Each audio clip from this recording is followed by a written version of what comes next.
Jack? Murdoch, you're going through town. I better send a couple men with you. If anyone wants to take a shot at me, a couple of men, more or less, won't stop them. Open the gate.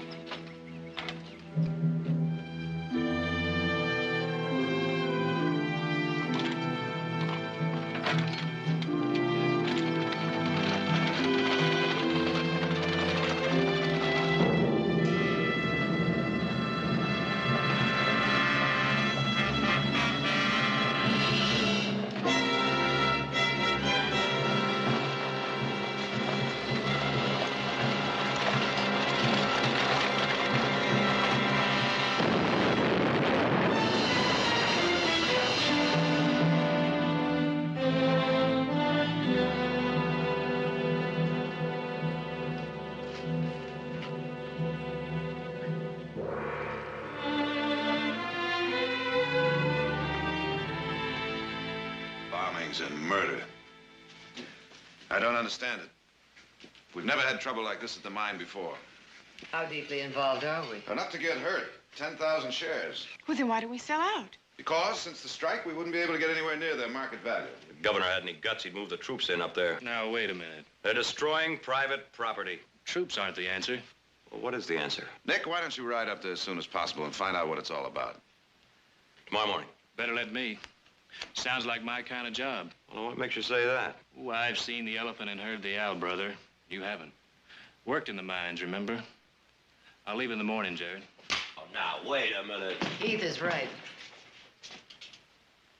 Nick, what do you say? Well, I got other things to do. All right, then that settles it. Heath, when you get up there, talk to Colin Murdoch. He's been superintendent of the mine since it opened. He'll be able to give you a good picture of what's going on. Right. And Heath, remember, you'll be representing management, and management seems to be a walking target right now. You watch yourself. Yeah.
Whatever you got to eat and a room for the night.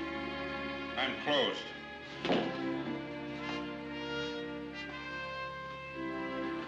You don't look closed.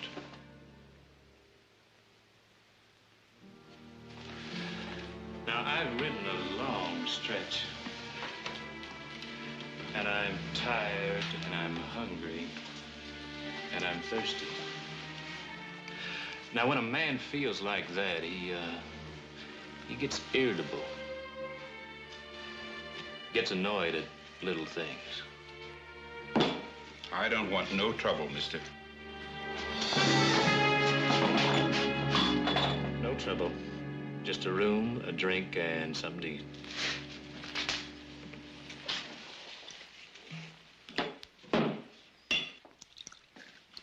Make it two, Newton. Shut up. Gentlemen won't mind buying a lady a drink. Beat it. Oh, let a girl make her rent, will you, Newton?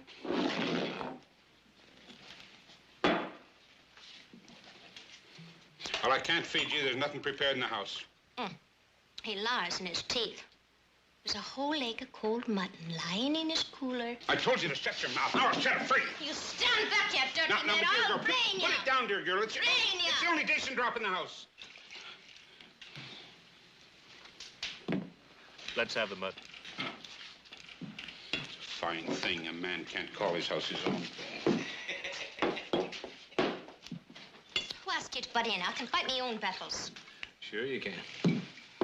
Another second, I'd have had that big slob laid out with the whiskey and glass oozing out of his ears. Well, now, you heard what the man said. You wouldn't want to waste the last decent drop of whiskey in the house now, would you? Hey, you talk good sense. To your health. And yours. Are you planning to spend the night? Planning on it. We asked Newton for the key to number 8. It's the best room in the house. I know for a fact the sheets was changed only a week ago. Ain't hardly been slept in since. And don't let him tell you there isn't any room. Now, you're not going to spend the night. Now, why can't he spend the night? I don't want any trouble in my place. You wait till himself hears about this. Ah, the back of me front to himself and you too.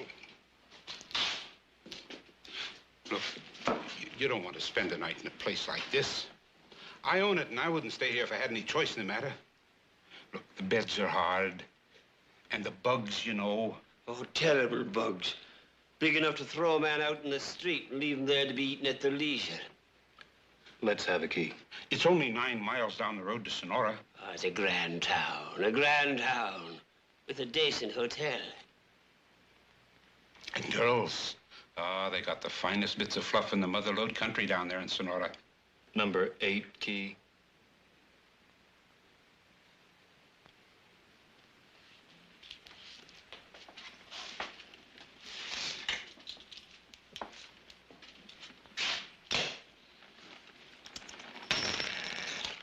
I'll eat in my room.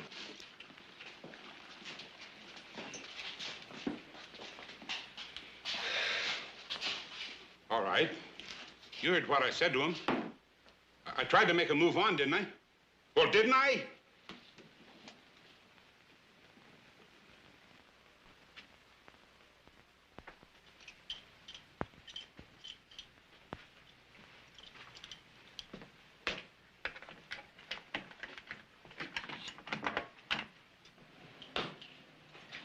Surprise, surprise.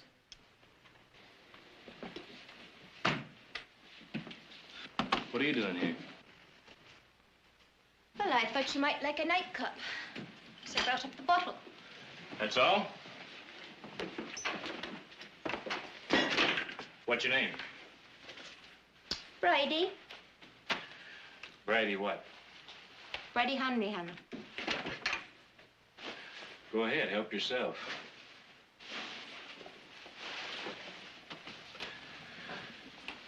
How old are you, Bridie? Oh, no. I didn't come up to give you pedigree. Well, I suppose not. 18? 19? Why, aren't you going to drink with me? How much do you make off a bottle, Bridie? Oh, you're a wise one. I make $1.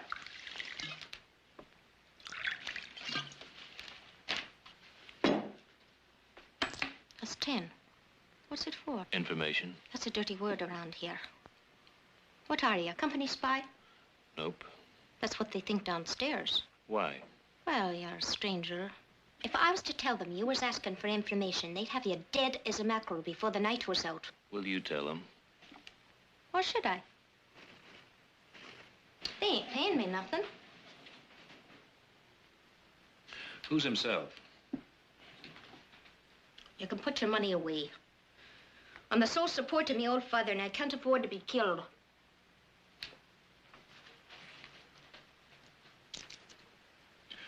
What does $20 mean to you, Bridie? The rent paid, food in the house, and no need to be doing this for at least a month. Who's himself? O'Doul. O'Doul. Can you pass the word to him that I'd like to see him? What for? Just get word to him.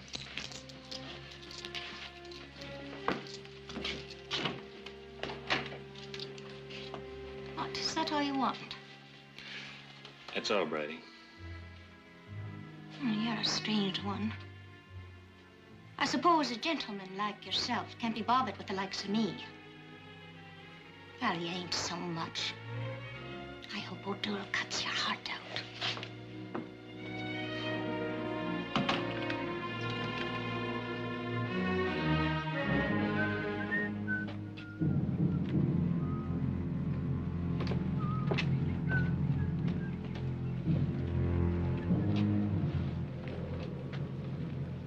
Give us a penny, mister.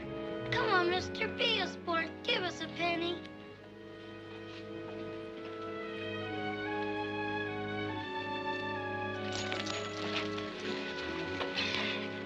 That's mine. Your good deed for the day, son.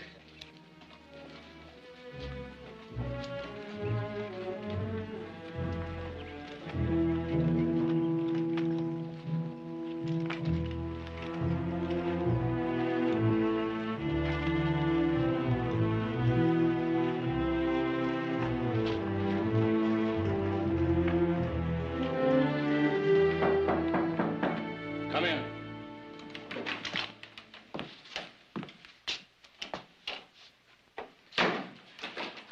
Mr. Murdoch, I'm Heath Barkley from Stockton. Oh, Mr. Barkley.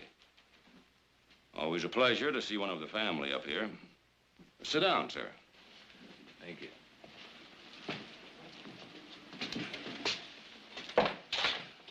What can I do for you? It's about the troubles you've had up here. Now, the work of a few vicious malcontents. You've been shut down for weeks. I know, Mr. Barkley. But I've been in constant communication with Mr. Hummel since he took over management of the company. We've been working on the problem. Have you tried talking to the men? Well, there's no talking to them. They're demanding the sky. New housing, elimination of the company store. Things that have nothing to do with reasonable requests. Is that why they went on strike? Well, I told Mr. Hummel it wasn't the right time to cut wages. Is that why they went on strike? Because you cut wages? Why? This is a producing mine. There's ore in sight for another 10 years. And then what? A dead hole in the ground with nothing in it? Mr. Barkley, every penny I have in the world is tied up in 5,000 shares of Barkley Sierra. Every penny. I deserve to get whatever profit I can. And what about the people who work for you in that mine? Don't expect me to show any feelings for the murderers who gave me this. Then what about your own interests? Your shares are losing value while that mine is shut down. I have complete confidence in the company management. In fact, I've given Mr. Hummel my proxy to vote my shares. He assures me the mine will be open in a week. How? The only way you'll open that mine is by using strikebreakers. Is that what you're up to? Mr. Hummel feels it's the only way. He assures me the Chinese are a docile and industrious people who will work cheaply. You're bringing in Chinese. You do that and you'll pull the cork on more trouble than you or Mr. Hummel can handle. Good day, Mr. Murdoch.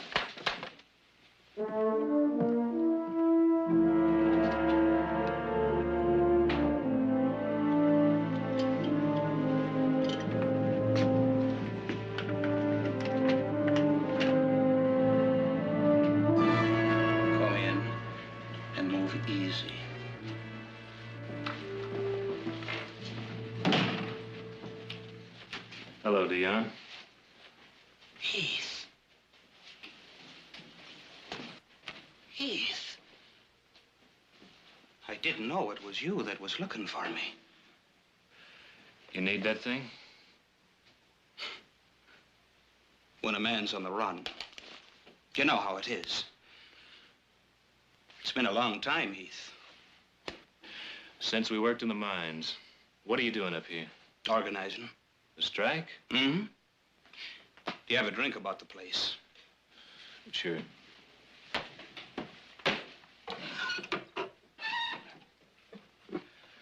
What's it all about, Dion? The strike? Well, take a look around. The curse of the Irish.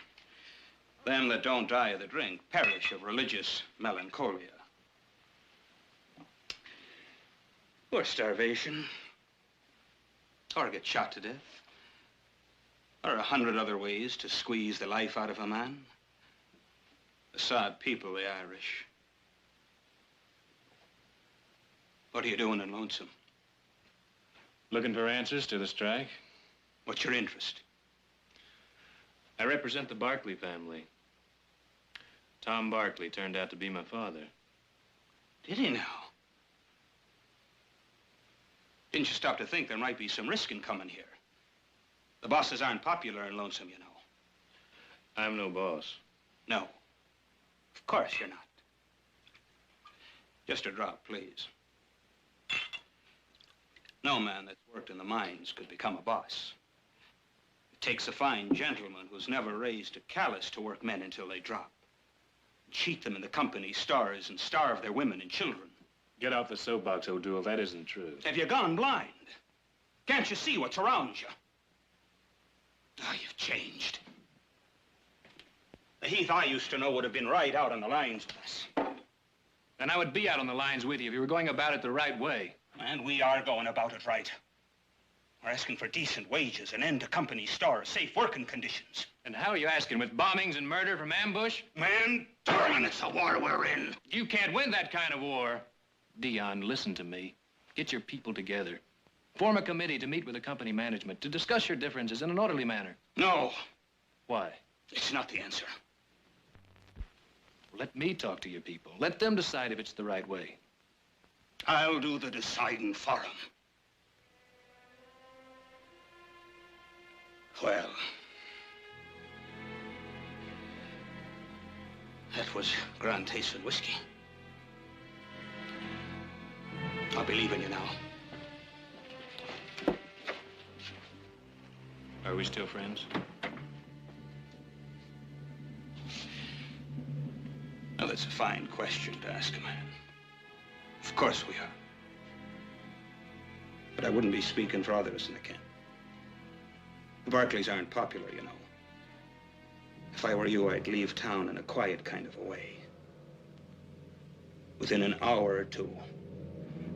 No later than that.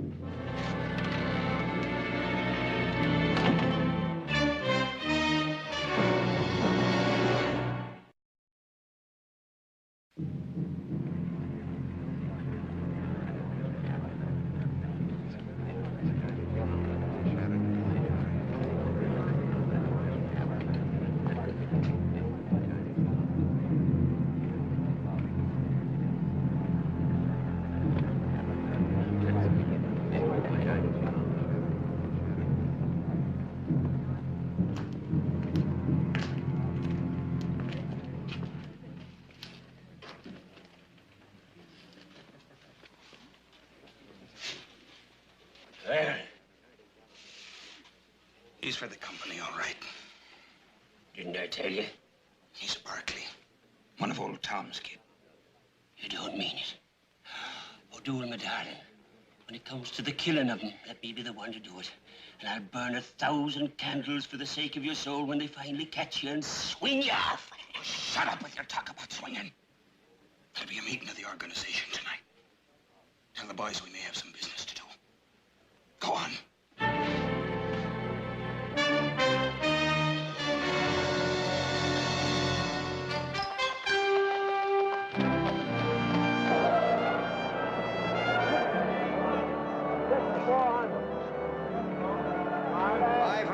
Barclay Sierra, 27 1/4. Aye, from Hummel and Bailey. 1,000 Cal Western Mining, 18 1/2. Making any money, Uncle Samuel?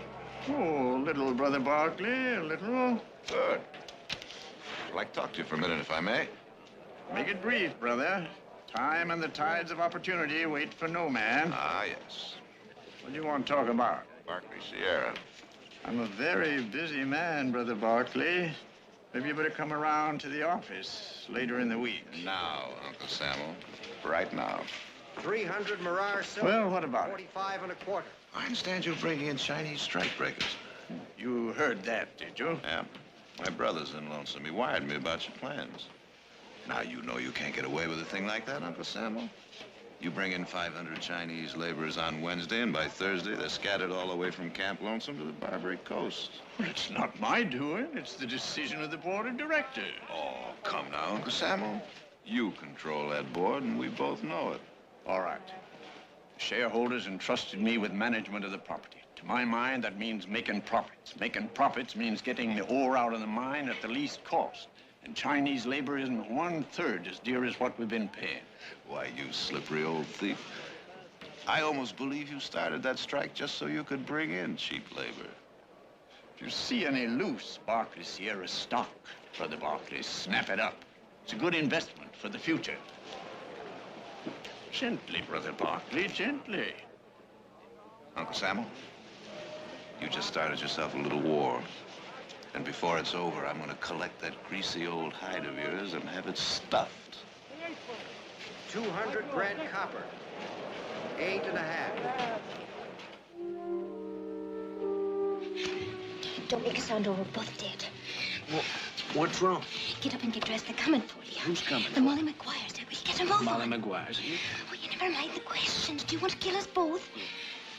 Why, you and your modesty.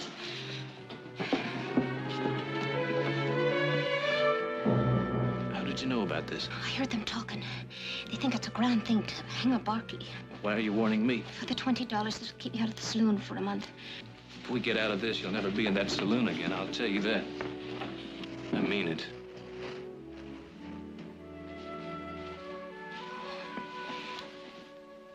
For the sake of the comfort it would bring me, Mr. Barclay, would you kiss me once? No, on the lips.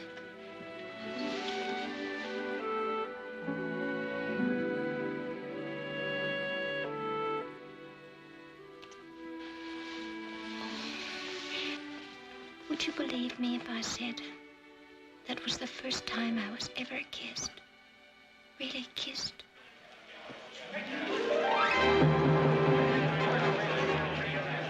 They're coming. There's a back way out of this ranch. Come on. Open your door. Don't make no trouble in my place. Do as you're told, Newton, and there'll be no trouble. All right, boys, come on. Let's go.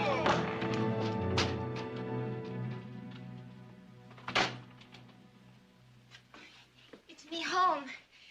You'll be safe here. Nobody'll bother Tim Hanrahan. Tim Hanrahan? Father. Whoever you are, tell my daughter not to bring her low saloon friends under the roof of my house. Mr. Barclay, tell my father what happened. The Mollies were after me. Your daughter helped me. Barclay, is it? Oh, if I had me legs, I'd be out of the boys hunting you down. Father, please. Tell my daughter if she's anything to say to me to speak through you. What is this? Your father won't speak to me. He doesn't care for the way I put food in his belly and a roof over his head. I never asked for a charity. He'd rather I let him starve than me work in a saloon and him helpless as he is. Thank God her mother died before she brought this shame on us. And I wish you'd died. Laverby! You stay here where I keep my eyes on you. Get back there! You tried that and I'll howl so loud every Molly and Camp will be in here before you can say Jack Robinson. Now you sit down over there.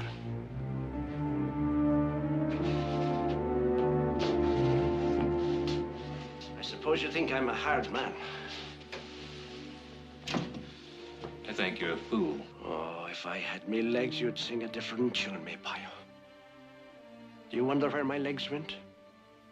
Down in the mine, that's where, when the rotten timbering collapsed. I should have died down there, and I would have, if it hadn't been for the hate that kept me alive. Hate for the lion mouth of him that made the lion promises that brought us here and put my daughter in the saloon to earn the bitter bread to keep me alive. It keeps me alive to curse the dirty name of Tom Barkley and all that come after him. I don't know anything about Tom Barkley's promises. Oh, well, we've got a long night ahead of us. I'll tell you the promises he made. And then you go back to your Barkleys and tell them why we spit on their name here in Lonesome Camp.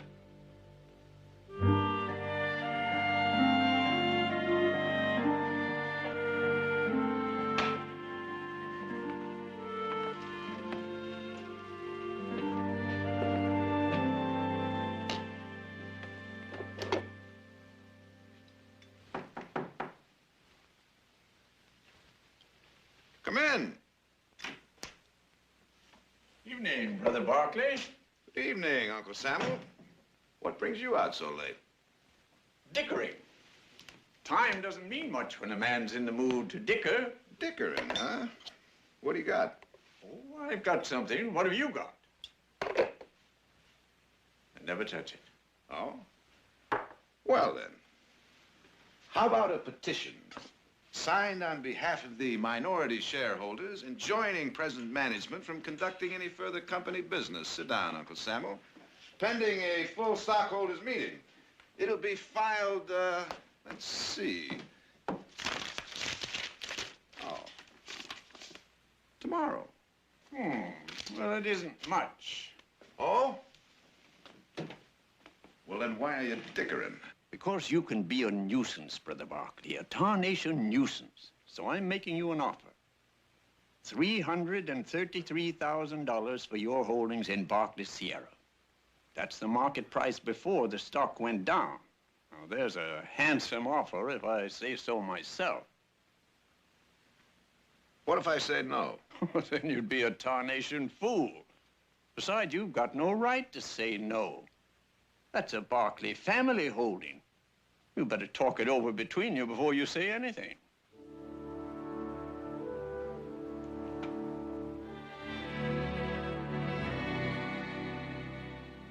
All things considered, Hummel has made us a pretty fair offer. We could get out of Barkley Sierra without losing any skin. You mean we'll get all our money back? Yep. And if we don't accept? Well, then we're in for a rather expensive fight for control of the company. All right, Jared, what are our chances? Hummel now controls 60% of the outstanding shares. Then we're lost before we start. Not necessarily. We might be able to win over some of the proxies he now holds. Now let's sell and get out. Mother?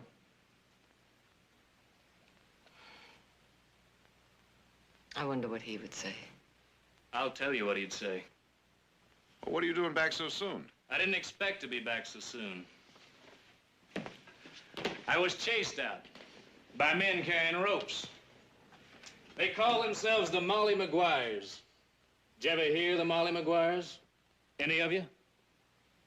Those miners have reached the limit of their endurance.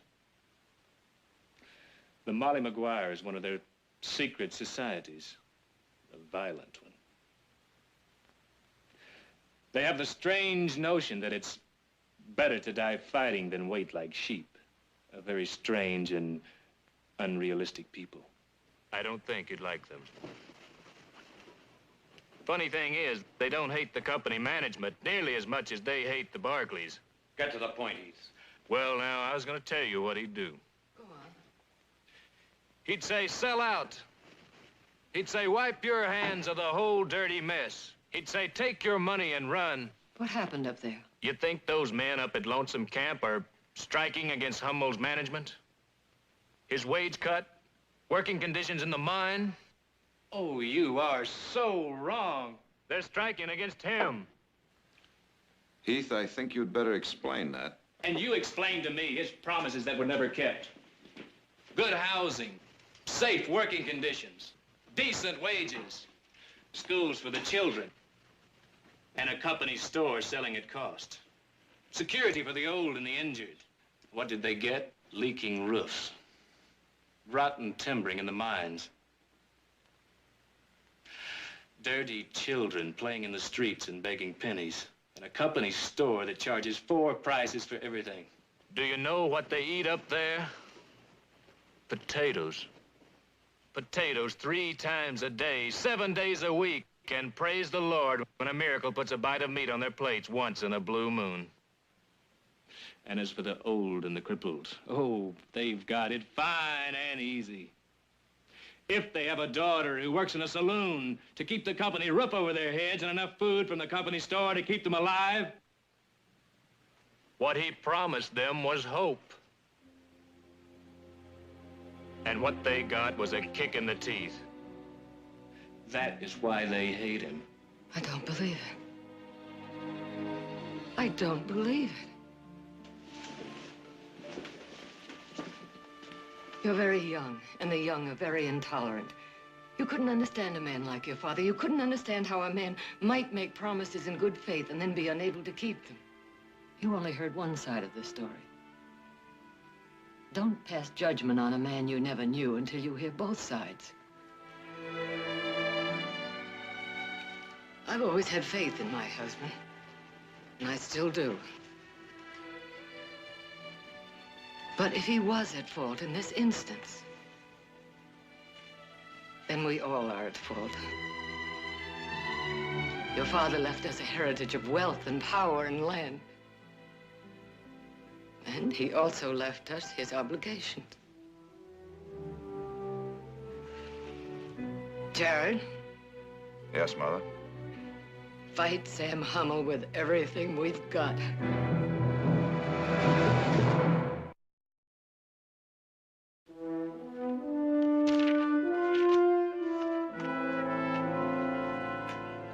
Bryce, you hold 1,000 shares. I want your proxy to vote them. Jared, is the situation that bad? Believe me, it's that bad. We've got to get that mine back in operation. Who else will go along with you? I've got Mayhew and Chase to throw in with me. Now, what do you say? But even with my 1,000, you're still way short of control. George, I only know one way to begin. That's to start.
this what you wanted, Murdoch? I didn't want murder. You've got to believe me. I didn't want murder.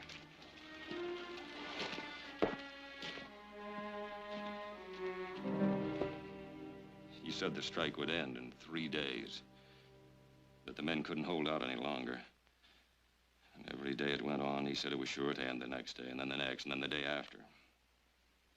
When the violence broke out, I said, look, Mr. Hummel, let's call a halt to this. Let's sit down with the men and negotiate a settlement. He said nobody had a given right to work in Barclay Sierra, that if they didn't want to work, he'd find men that would. He said that in a way, the strike was a good thing, because it meant he could call in cheap labor and increase the profits. He said there might be a little trouble, but he didn't say people would be killed.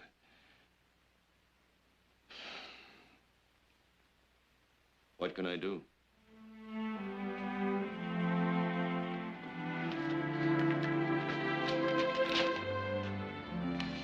What's this? Your proxy signed over to Jared Barclay to vote your 5,000 shares as he pleases. You wanted to know what to do? Sign.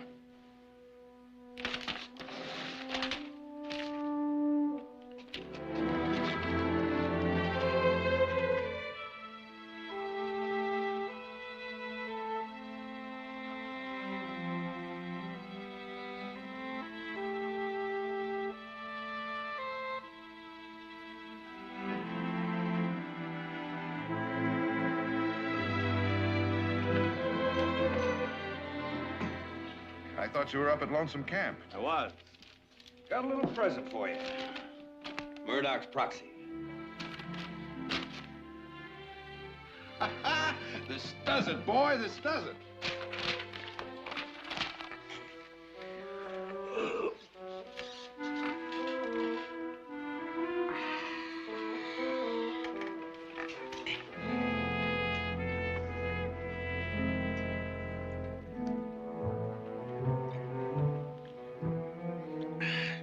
Mother's milk.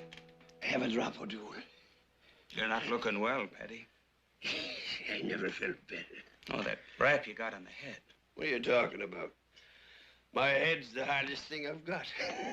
Well, it was a terrible rap. I knew a man got one like it once. Oh, he was up and about, cheerful as a lark for 3 days, but then on the 4th, he was dead as a mackerel. What are you saying, man? That you're going to die, me boy.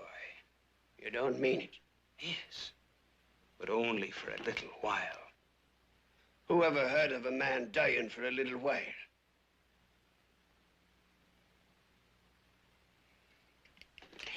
You got a plan, O'Doul. What kind of a plan? Well, the cemetery is inside the company fence. You need a burial permit to get past the guards. Need I tell you that a dead man is required for getting such a permit? But they say there's going to be a new management and a settlement of the strike. Do you believe it? It's a trick? We're in a war, Paddy. A war between the likes of us and the landlords. A dirty landlord's trick. Oh, we're not just fighting the Barclays. We're fighting all the bosses and all the mine owners. Why start anything now when the trouble's almost over? I'm telling you, we need the violence. We need the men in the other camps to know there's such a thing as the Molly Maguires, ready to fight for them against the bosses. What are you going to do? Blow up the works. Oh, that's a grand plan. Then are you with me? Oh, Paddy, you'll be a famous man. How long do I have to stay dead? Only a day or two. Will I have a wake? A grand wake. It's the height of my career. I'll be attending my own wake.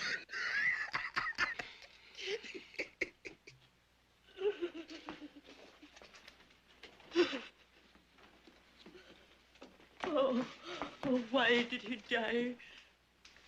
He never ate meat on Friday, nor on any other day, the poor soul. He was pure in his thoughts about women. He never missed the sacraments. He never gave way to sins of lust. Why did he die?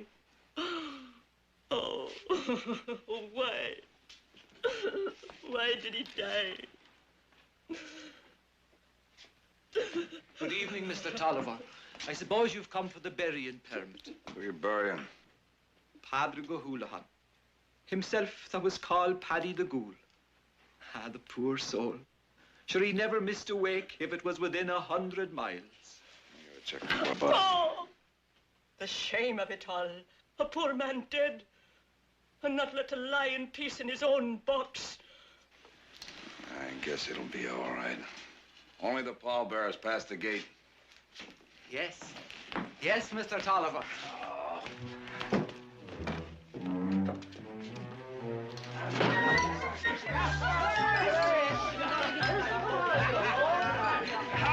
A toast!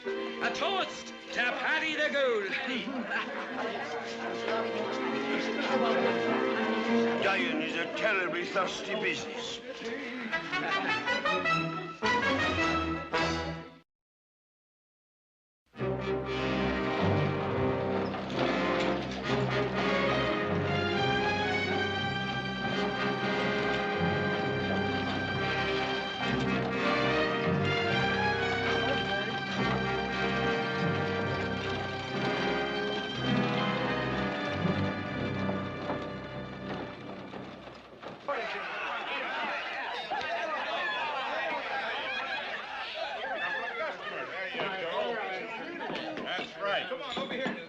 Help yourself. You know, this will be one funeral they'll never forget. Poor Paddy. He went out with a bang.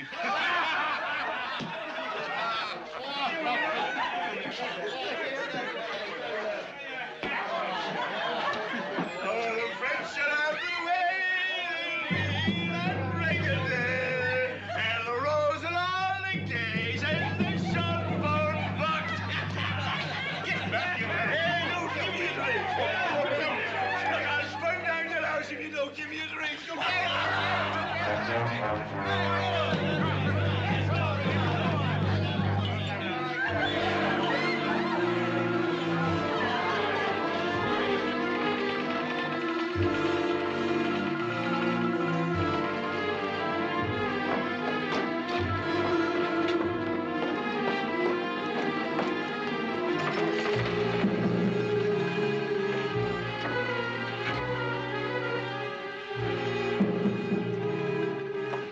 I got to drop the heap. Quick.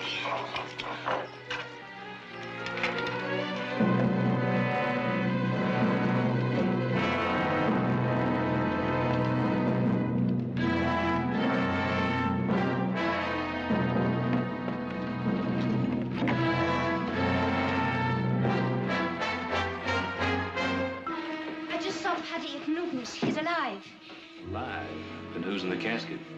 It must be O'Doul. He's up to something. I think they're gonna blow up the mine.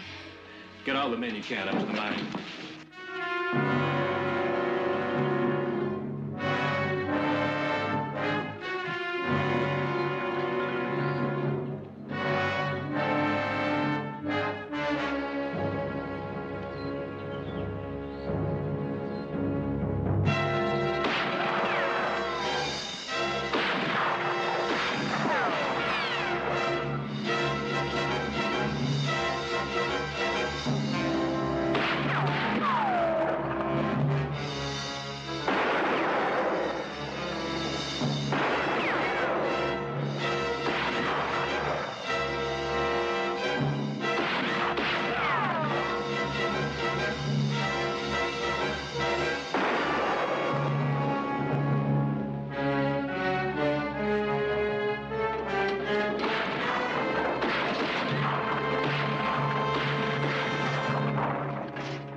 O'Doul!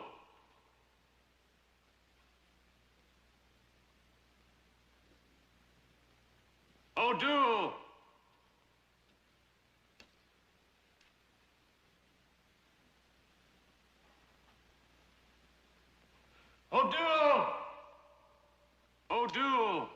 talk to you.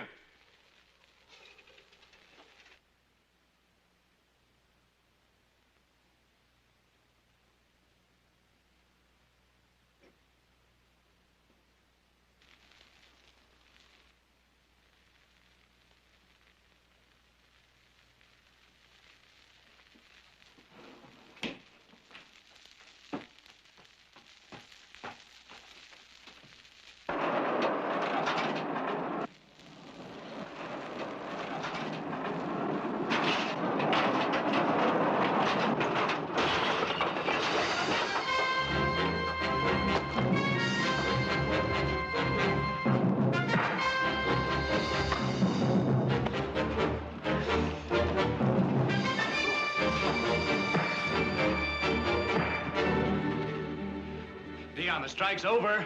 I should have killed you the first time I saw you.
Goodbye, Murdoch.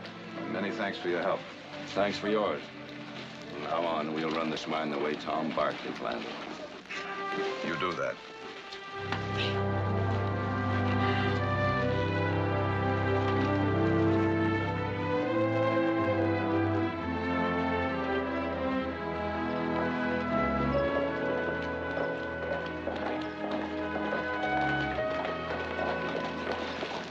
Ready? Guess you're leaving. What'll you do now? Going to San Francisco. Away from here, I can make something of myself. Can I help? You already have. And I thank you for it. Braddy, good luck.